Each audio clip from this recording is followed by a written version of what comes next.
Hey everyone, how are you? In this video, I will try to solve a time series problem using XGBoost. And the business problem here is forecasting of electricity demand or energy demand. So load forecasting is a technique used by energy providing utility companies to predict the electrical power needed to meet the demand and supply equilibrium. And any forecasting technique of this energy demand can provide a reference for the daily operation of regional power grids and the formulation of dispatching plans. According to the result of power load forecasting, dispatchers can reasonably coordinate the distribution of the output of each power plant, maintaining a balance between supply and demand and ensure power grid stability. So this forecasting determines the start-stop arrangement of the generation set, reduces the redundant generator reserve capacity value, and reduce the power generation cost. So even a small improvement in such demand forecasting system can help save a lot of dollars in terms of workforce management, electrical equipment management, and so on. So while there are many techniques to solve these particular problem like ARIMA, Profit, and LSTM, we can also treat such a problem as a regression problem too, and can use a tree-based algorithm like XGBoost to solve it. And the main point here is that gradient boosting can be adopted for time series forecasting problems with some specific consideration and modification. So time series data has a temporal structure, and the goal is to predict future values based on historical observation. And we can reconstruct these time series dataset as a supervised learning problem by leveraging the value at the prior time step to forecast the value at the subsequent time step. And for feature engineering, because this is going to be a tabular problem for XGBoost, so you need feature engineering. So main strategy I will adopt in this case is I have a whole series of timestamp data for the energy consumption, and that timestamp will have its included within it the year, month, day, weekly data. So I'm going to convert that series of vertical timestamp to a tabular form by extracting the weekly, daily, and yearly and monthly consumption of the electricity. And in that way I have a tabular set, and I anyway have the target, which is the energy consumed in a particular period of time, and that's the strategy I will apply for feeding my XGBoost model in this case. So initially you have to install XGBoost and stats model in case you do not have them in your system already. And then I have the CSV file link at the very top of the notebook. I will put a link of this in the description of the video as well. And obviously the code will be in GitHub. So I'm just reading my CSV file here with pd.readcsv, and also I'm setting the index to be datetime and converting the index to pd.datetime, because this is the column that we will convert to various features. So if I do df.tail, that will show me the last 5 rows of my data frame.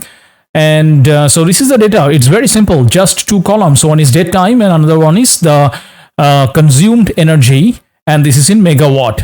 So that's why you see MW. And if I just do db.head here, that will show me the first 5 rows. All right, and another 2 things, 2 constants I am defining here is the important one is this one, target test our cutoff date, because our data is up to, as we just saw with the tail, I think up to January 18, yes, 2018 January. So after 01/01/2016, any data after this date, I will take it as my test set, and anything before that will be my trend set, and that's the whole significance of this constant. All right, now let's proceed. First, I'm just going to do some general plotting that you will see for any time series project. So I'm importing the seasonal decompose method from stats model. And then I'm just defining the configuration of this. So in seasonal decompose, the main 2 configurations you have to define is your annual period. Here I'm defining the total number of hours in a whole year, and the model is multiplicative, and extrapolate trend is defined as frequency in this case. So to give the background of seasonal decompose, it's a function that decomposes a time series into 3 main components: trend, seasonal, and residual or irregular. The decomposition is based on the assumption that the observed time series is a product, that is multiplicative model, or a sum, that is additive model, of these three components. And this function is particularly useful for understanding the underlying structure of a time series and can help you identify patterns, trends, and seasonality in your data. And in this case, I am defining the model as multiplicative, which specifies that this time series decomposition should be performed using a multiplicative model, which assumes that the observed time series is a product of its components, that is the multiplication of T, S, and R. And in the next cell, if you want to see the whole data for all the years, it is just plotting that. That is PJME energy use in megawatt for all the years. And then important stuff, I am defining my train and test set. So just as we mentioned earlier, any data before target test cutoff date is my train set, and after this is my test set. And obviously I'm doing that classification by extracting df.index. And okay, let's run this. And also now I want to plot the train and test split. And for that I have a little util method, and that is plotting the entire train set in blue and the test set in orange. And we will come to this plot train test split method in a second.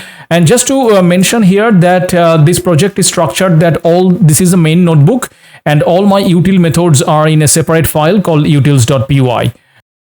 And so this plot train test split, this method as well, coming from this util file.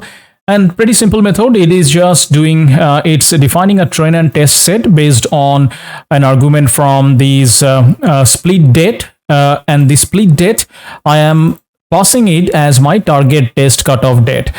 And then it is just taking the whole train and test and just plotting train and test. That's it. Nothing, no complicacy here. And also putting a line with ax.axv line by taking the date from the split date, and you have to use pd.timestamp here to format it properly for pandas to recognize the date. And when you run this, this will just draw these dotted line here to denote my test set and train set. And just similar to this plotting method, another quick, very small plotting method is only for plotting between two date ranges. So in this method, plot week of data. This method I will use just to plot one single week of data, and it takes a start date and an end date. And so all it's doing, it's with df.loc, that is, it will locate all data between these two dates. And I'm doing that with this conditional df.index greater than start date and it is less than end date. And then just do the plotting. That's it. And also I wanted to plot these two between these two dates, 0101-2010 and 0108-2010. So that's your plotting for a single week. All right, the next is from the data column of the original data frame, I need to create features for time series, the most important thing that we discussed, because till now we have our data frame. Just if we do our data frame here, let's do df.head. Oh, sorry. Because I have already run the notebook, it has already taken the modified portion. Actually, if you run your data frame here, you will get just two columns. That is, the first one is index column, which is date time, and the next one is energy consumed. So I need to convert these whole date time column to a series of features, and that's what I'm doing with these another util method, create time series features. And we'll talk about this method in a second, which is there in the utils.py. But the main point is that if I run this cell and then if I do df.head, I will get this tabular form. And now we can see that we definitely have the original two columns, but also we have hour, day of week, quarter, month, year, day of month, week of year. And so these all individual things, individual columns will become our features to be fed into the XGBoost model. this is kind of, you can say, almost the most important part of this baseline model, because to convert a time series data for your XGBoost project, you have to do feature engineering. And obviously here I'm not doing too much of complex feature engineering, but I'm only converting a series of vertical data to a tabular form by extracting these various periods from my original timestamp. And here is that method, create time series features. It's a pretty simple method and pretty small. It takes just the data frame as an argument, and the first it just checks that the index of the data frame, the df.index, is an instance of datetime index. Otherwise, the whole method will break, and that's the reason I'm doing this assertion checking here. If not is instance df.index of pd.datetime index, then you raise a value error. But if it is not this case, then just go ahead doing the other things.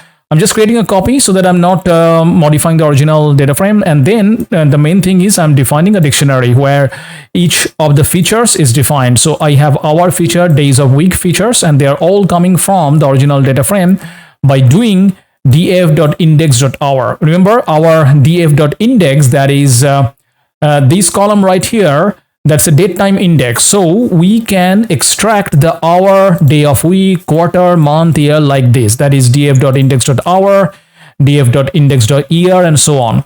And only for the week of year, you have to do this special, little special way of extracting that. And that's this index of is calendar, and then you pass dot week. And then just creating the feature names. So you just loop over features.items, that is loop over the value, key value of this dictionary, and assign the appropriate feature to the appropriate column. That's all, and return the data frame. All right, now we have that, and we also saw the result. This is the result. And now again, I want to visualize a couple of basic stuff because it's a time series project. We need to do some pretty compulsory EDA here. So the first one, I want to plot this box plot. In a single box plot, I have 4 subplots in a 2x2 format. And what I'm plotting is the day of week, then month, and then hour and year. And the code is pretty simple. You just define your various days of the weeks.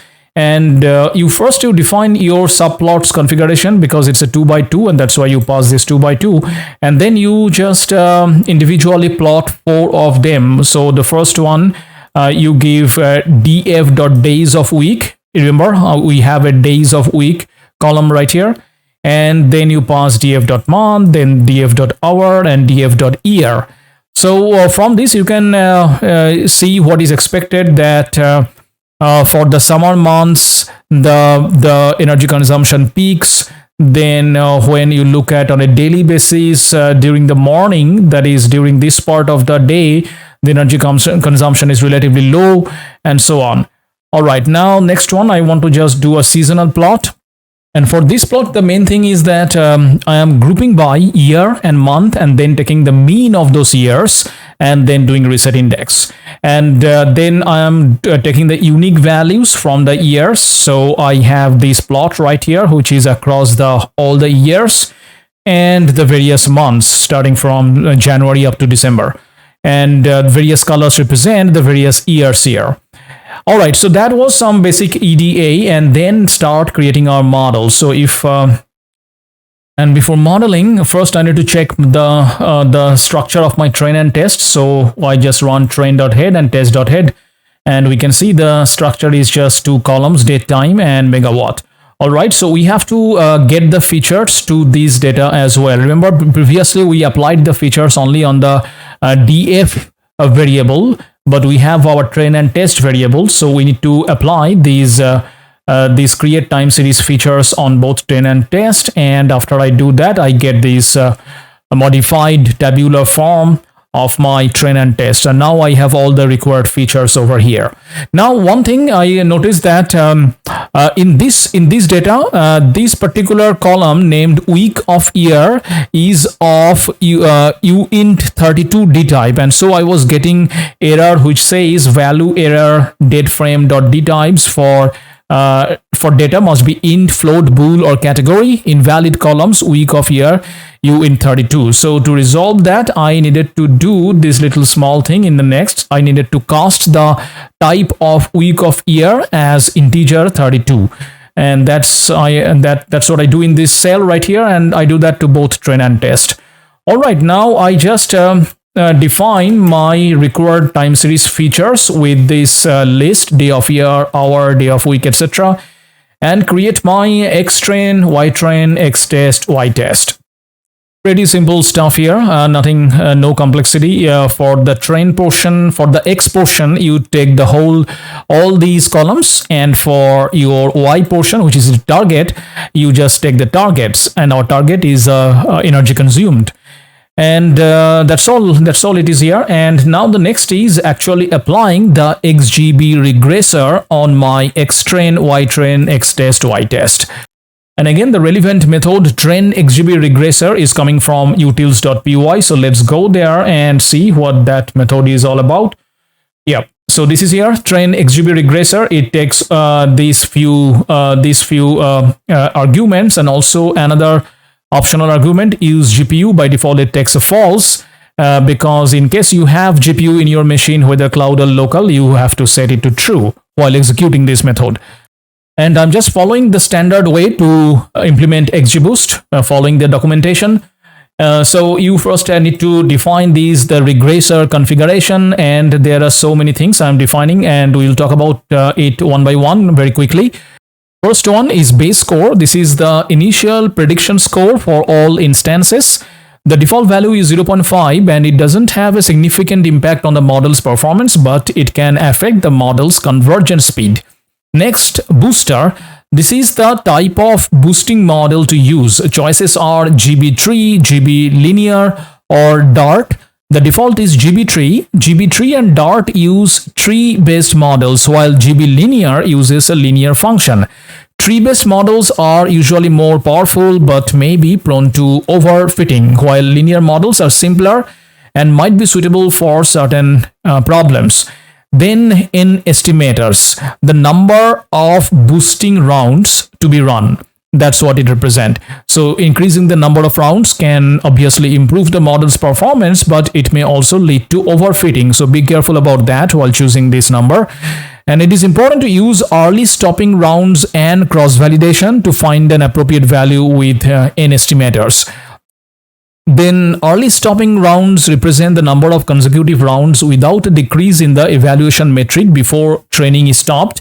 This helps prevent overfitting by stopping the training process when the model's performance starts to degrade on the evaluation set. Objective, this is the learning task and the corresponding learning objective. In this case, it's reg linear, which means we are solving a regression problem with a linear objective. Other options include binary logistic for binary classification and multiple softmax for multi-class classification. Max depth is the maximum depth of a tree. Increasing the depth can capture more complex patterns in the data, but may lead to overfitting.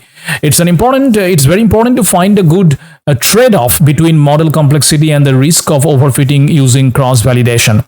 Learning rate, also known as eta, this parameter controls a step size at each boosting step. Lower values lead to more conservative boosting but require more boosting rounds to achieve good performance. Higher values can lead to faster convergence but may cause overfitting. So it's crucial to find an appropriate balance while choosing cross-validation. The mean child weight, this is a minimum sum of instance weights needed in a child node.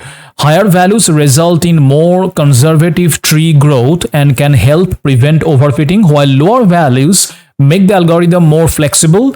Tuning this parameter is useful for controlling the model's complexity. And then subsample, this is the fraction of samples to be used for each boosting round. Lower values can help prevent overfitting by reducing the correlation between the trees in the ensemble. However, very low values may lead to underfitting. Typical values are between 0.5 and 1. Then call sample by tree. this is a fraction of features to choose for each boosting round. Like subsample, reducing the value can help prevent overfitting but may lead to underfitting if set too low. So be careful on this one as well. Typical values are between 0.5 and 1. And then gamma, this is a minimum loss reduction required to make a split in a tree. Higher values result in more conservative tree growth, while lower values make the algorithm more flexible. Tuning this parameter can help control the model's complexity and prevent overfitting. Reg alpha. This is the L1 regularization term on weights. Adding L1 regularization can help prevent overfitting by encouraging sparsity in the model's weights, and a higher value results in stronger regularization, obviously. And then reg lambda, this is L2 regularization term on weights. Adding L2 regularization can help prevent overfitting again by penalizing large weight values, but a higher value results in stronger regularization. All right, and after your this configuration are all defined, you can just an additional parameter. Don't forget this, because this is where I am using my GPU, and obviously these additional parameters here will be applicable only if you use the use GPU argument, set it to true. All right, and after your regressor is defined, you just fit it by running XGB regressor.fit. You pass your xtrain, ytrain, and your eval set verbose is equal to 100, and finally return from this method this whole regressor. And then let's execute this method right here, which I'm doing in this cell. And because this dataset was quite small, so my XGBoost ran quite fast with GPU, because I'm setting it use GPU equal to true. And so your model is ready and fully trained. And now the next part, I am going to plot the feature importance. And again, I'm taking this plot feature importance from utils file. And so these are my important features. As we can see that the model mostly use this hour feature so much. And the next one is day of week. But remember here, because we have created all these features from the same timestamp data, so these features are actually very correlated. So you have to remember this part. And now let's look at the util file to know about this plot feature importance method. Yeah, again, very simple method. So first I'm just creating a data frame with the model.featureImportance_data, and this feature importance underscore is an attribute of the trained XGBoost model, which it is getting from this model argument, which I will pass while executing this method model, and this is our trained model. So this attribute contains feature importances as an array. These importances are computed as the average gain of the feature when it is used in trees. The higher the importance value, the more important the feature is in making prediction. And the index, I'm setting it as model.featureNamesIn. This is an attribute of the trained XGBoost model as well, and contains the names of the features that were used for training.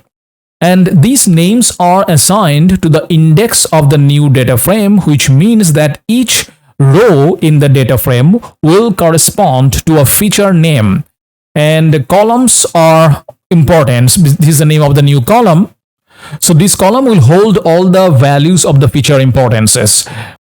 All right, now I'm completely ready to do the inferencing part on the test set.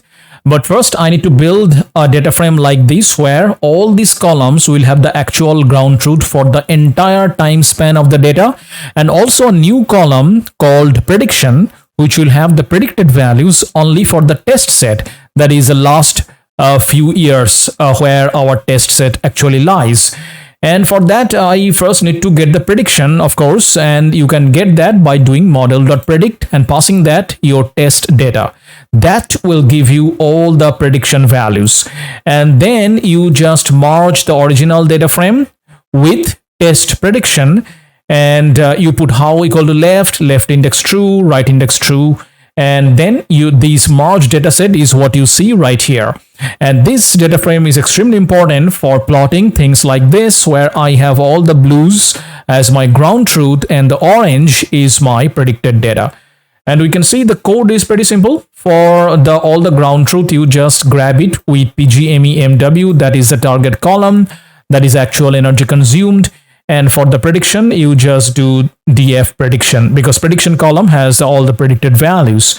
So this plot was for all the years together. I also want to get that view for a single week, and like this plot right here. And for that, I need to select data within specified date range, and that's what I do with df.locate. You pass a condition, and my condition here is df.index more than 04/01 2018 and less than 04/08 2018. So within this date range, all the data will be captured by this data variable. And then your AX in this case again will be data PGMEMW, and your prediction again will be data prediction. That's all. And you get this plot. All right, next I also want to select data within for a particular whole year. So here that's what I'm doing. Actually here I'm checking the inference for an entire month, not an entire year. It's very important to do your inference for various periods to just see that how they are making sense at all. So here, for example, you can see my model prediction is not that good, because as the blue lines are kind of diverging towards the end, and obviously this model was a baseline model, not too much of feature engineering and not too much of external data usage. So there are a lot of ways this model can be improved. This was just a baseline model, and we can see the effect here, right here, that is this slight divergence here in the prediction value. All right, now last two small stuff I want to do is calculating the root mean squared error. For that, you can just apply a mean squared error between your test and PGMEMW, which is the main target column, and prediction, and then apply np.square root to the whole mean squared. And my RMSE is not too bad, not too good as well, 3916. And the last, I just want to sort all the predictions by their absolute error value, that is between actual ground truth and the predicted values. And our actual ground truth is you can extract that by doing test time series target. And this time series target is actually just this value. That is the value of this column, PGMEMW, megawatt energy consumed. You deduct that from test prediction and just take the absolute value of that, because I'm only interested in the actual absolute value of the error. The sign is not important here. And you just then group by date error and take a mean of that and apply sort values ascending false. And that's how you will see how this error was coming down gradually. All right, that's a wrap for this baseline implementation of time series data for XGBoost. And stay tuned. I plan to do a couple of FB Prophet on similar kind of time series data. So thank you very much for watching, and see you in the next one.